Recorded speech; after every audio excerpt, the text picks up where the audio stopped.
One. Hi everyone, so I'm going to be taking you through the evolution of the Resourceful game here.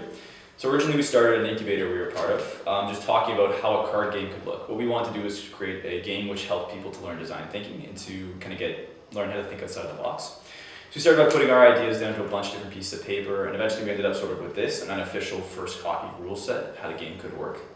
And it was still pretty rough. There were a lot of ideas that we ended up not using and some ideas that we may still use in the future.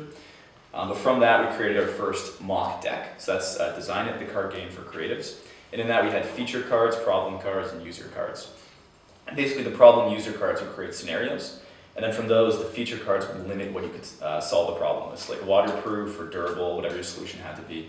We found that they made it very limiting trying to solve problems, and they didn't really make you think like a designer. They just made you kind of grasp at straws for whatever it is that you could use. So we kept ideating and changing, and we went through many different iterations involving feature cards, scenarios, environmental changes, constraints, like my kids have to like it, or smartphones are suddenly made illegal and you have to ideate within a world that you can't use like smartphones or technology. We found that in every case they kind of limited people, and then we kind of pivoted and we found that resources.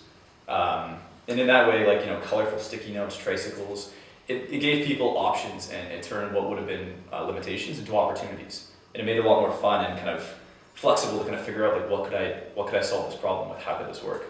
And so with that, we kind of knew we nailed it. So we created a finalized deck with better, higher quality cards, edited, which are now resources, problems, people, and then a rules card. Now the game's still evolving. We're constantly thinking of new rule sets, ways to change things, but as a foundation for an incredible game about design, I think we've nailed it, and I think if you pick up a copy, you'll find that as well.